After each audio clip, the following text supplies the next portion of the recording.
We're deep in playoff season for high school basketball, and that continued Monday in girls hoops with trips to regional finals on the line. We'll start out east in Sault Ste. Marie with the Gladstone Braves facing the Sault Ste. Marie Blue Devils. Let's head to Sioux Area High School for the regional semifinal between the Blue Devils and the Braves. We're going to pick up in the second quarter. Gladstone up 20-14. Talia Pace will bury a three from the corner to pull the Sioux within 3.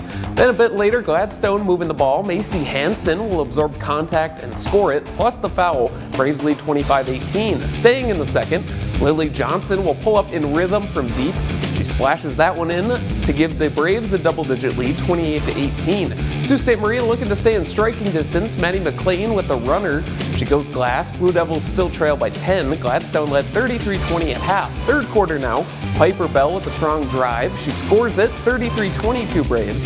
Then Braves the other way. Addie Blowers will line one up from deep and bury it. Gladstone up 16. Then the next Gladstone possession, Hansen with the drive and kick. Eva Pankonian left wide open. She continues to shoot well. That three gives Gladstone a 19-point advantage. Then it's Johnson with a nice find to Alexa Watoon. Gladstone in control of 43-23. Finally, it's Johnson receiving the pass down low, playing with extreme confidence. She finished with a game-high 31 points as the Gladstone Braves are moving on to the regional finals, taking down Sault Ste. Marie 68-36. I feel really good about this one. Obviously, getting hot early and hitting some outside shots got the energy going, and our defense was outstanding. There was some let-ups in the first half, but in the second half, we locked up in the third quarter and kind of put them away because our defense really stepped up. And that's the difference between us the last couple of years. The last 2 years, obviously, we relied on Lily as a freshman, sophomore to do the majority of the work, but our supporting cast wasn't there as much all the time. And our supporting cast has just been so good to knock down open shots, make smart plays. Our defense is our catalyst. That's what we start with, and that kind of gets us going, and then we start knocking down shots. We're pretty tough to guard when we're hitting those outside shots. We did great. We shot it really well. Eva shot it really good from the three, and it's great to know that we can rely on our teammates, and we're a well-rounded team, so it was a great feeling. It makes me a lot more confident too. It builds my energy, and theirs, I'm sure, too, when they hit a couple shots that are huge down the stretch, and yeah, it just builds all of our energy, and it helps me a lot too.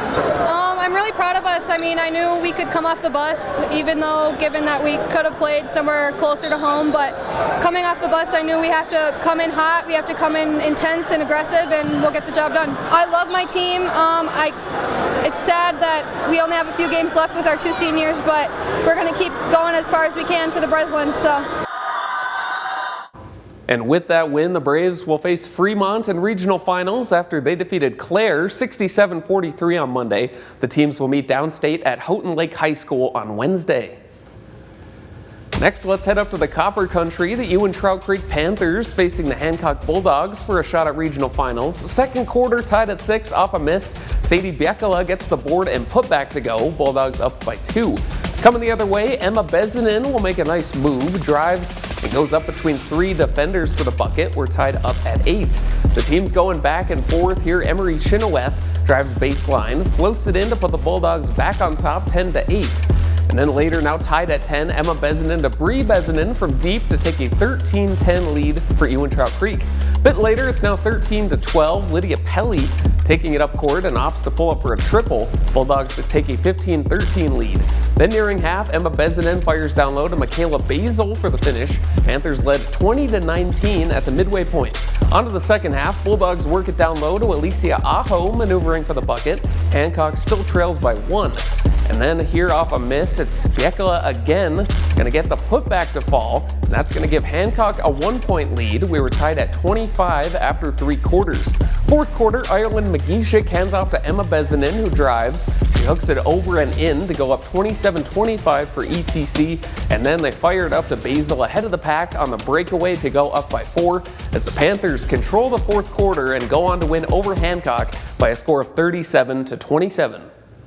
It's really special. We had this chance last year and it was awesome, and we know it's not given every year. So just for them to work hard all year and get another opportunity at the regional final is just, it's what they've been working for.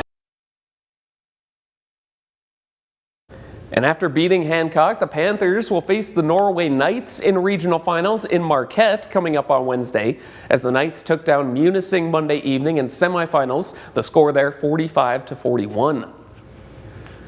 Next, Calumet facing Menominee Monday for a shot at regional finals. Early on, Copper Kings up 4, the pass intercepted by Bailey Strom. She'll take it the distance herself. Calumet led 10-4. Later, Maroons trailing by 8. Gianna Kadudi finds Ava Chenard open from deep.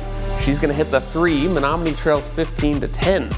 But Calumet continuing to play heads-up defense here. Jess Anderson with another interception. She'll take it all the way for the lay-in. Calumet leads 21-10. Menominee trying not to let it slip away. Here they work around to Lexi Marino in the corner for 3 more. They trail 27-16. But Calumet not letting them back in it. Here they work it down low to Jackie Kiwanen. The shot won't go, but Moretta Kangas there on the putback. Calumet leads by 18. Then nearing half, Marino to Rochelle Millistan for the mid-range jumper. Gonna pull Menominee within 9 at the half, but Calumet continuing to hit shots in the second half. Here Kiwanen will knock it down from deep as the Calumet Copper Kings are going to regional finals. They beat Menominee 64-40. And there, the Copper Kings will face off with Manton in St. Ignace in regional finals on Wednesday evening after they beat Harbor Springs in semifinals 51-40. And a couple more scores from regional semifinals. The St. Ignace Saints are moving on to regional finals after beating Newberry 69-32.